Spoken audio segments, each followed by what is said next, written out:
ये धन्यवाद। नमस्कार। नमस्कार। और आपको नवरात्रि की बहुत बहुत शुभकामनाएं। और कुछ ही दिनों में देश रामनवमी का पर्व मनाएगा। रामनवमी की बहुत बहुत शुभकामनाएं। आपको भी। मेरा पहला सवाल होगा ये कि आपने कई भाषणों में कहा है कि 2024 आपका लक्ष्य नहीं है, 2047 है। तो 2047 तक क्या कुछ होने वाला है और क्या ये चुनाव महज एक फॉर्मेलिटी है? मैं समझता हूं कि 2047 को और 2024 दोनों को मिक्सअप नहीं करना चाहिए। दो अलग चीज़ें हैं। जब देश आज़ादी के 75 साल अमृत महोत्सव मना रहा था, उसी समय मैंने ये विषय सबके सामने रखना शुरू किया था, आज से 1-2 साल पहले। और मैं ये कहता था कि 2047 देश की आज़ादी के 100 साल होंगे। स्वाभाविक रूप से ऐसे जो माइलस्टोन होते हैं वो एक प्रकार से नया उत्साह भरते हैं, नए संकल्प के लिए व्यक्ति को तैयार करते हैं। और उस अर्थ में मेरा मत था कि एक मौका है, 75 साल पर हम खड़े हैं, 100 साल पहुंचने वाले हैं। इस 25 साल का सर्वाधिक उपयोग कैसे करें? हर इंस्टीट्यूशन, हर कोई अपना एक लक्ष्य बनाए। भाई मैं अपना गांव का प्रधान हूं, 2047 तक मेरे गांव में इतना तो मैं करूंगा। आरबीआई को मैं कार्यक्रम में अभी गया, 90 साल का उनका कहा। तो मैंने कहा कि 10 साल बहुत महत्वपूर्ण है, आपके 100 साल होंगे, इस पर अभी से सोचिए।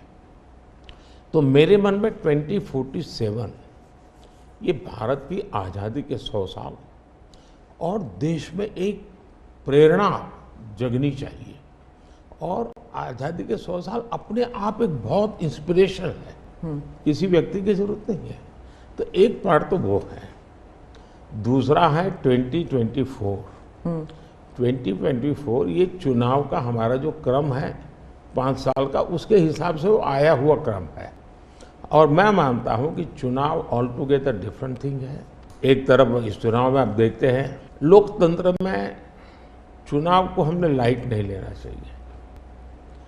ये एक बहुत बड़ा महापर्व है और इसलिए मेरा तो मत है कि उत्सव के रूप में मनाना चाहिए। उससे जैसे स्पोर्ट्स, उसका जब फेस्टिवल होता है, स्पोर्ट्स के इवेंट होते हैं, वो स्पोर्ट्समैन स्पिरिट को पैदा करते हैं। प्रतिस्पर्धा भी। जब खेल का मैदान होता है तो देखने वाले, खेलने वाले, स्पोर्ट्समैन स्पिरिट का एक एनवायरनमेंट क्रिएट होता है जो हमारे संस्कार बन जाते हैं। चुनाव का ये माहौल अगर हम उत्सव में पलट दें, लोकोत्सव बना दें, तो हमारी रगों में, डेमोक्रेसी आने वाली पीढ़ियों के रगों में वो संस्कार बन जाती है। और लोकतंत्र के लिए बहुत आवश्यक है कि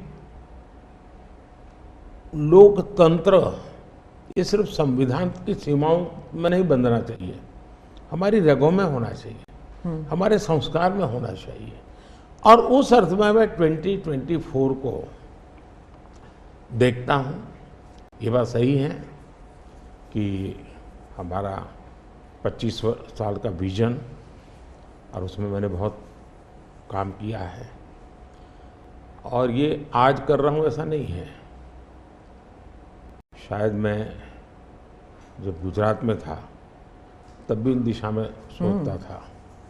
अब देखिए 2024 का चुनाव तो देश के सामने एक अवसर है कि एक कांग्रेस सरकार का मॉडल और एक बीजेपी सरकार का मॉडल, उनका 5-6 दशक का काम, मैं उनके लिए बहुत खुला मैदान छोड़ता हूँ।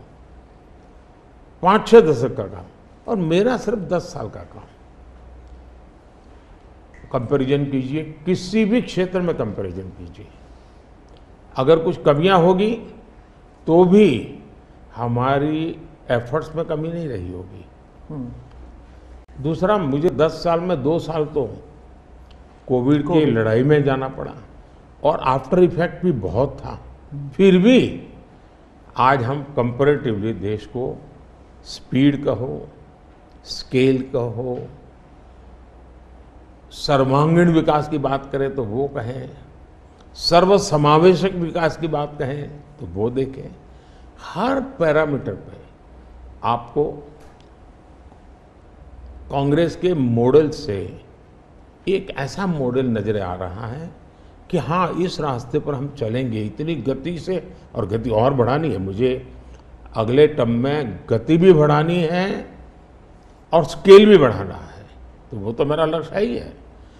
दूसरा आप देखेंगे कि जब देश चलाने की देशवासी जिम्मेवारी देते हैं तो आपका सिंगल माइंडेड फोकस होना चाहिए।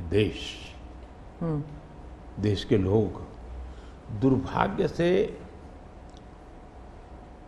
पहले की राजनीतिक कल्चर ने परिवार को कैसे मजबूत बनाना,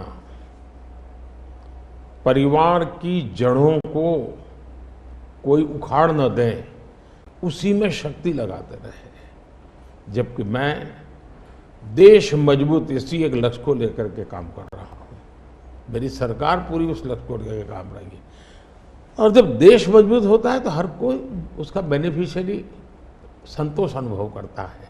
हाँ यार, कुछ तो हो रहा है, मेहनत तो कर रहा है, ईमानदारी से कर रहा है, इन चीज़ों का इम्पैक्ट होता है।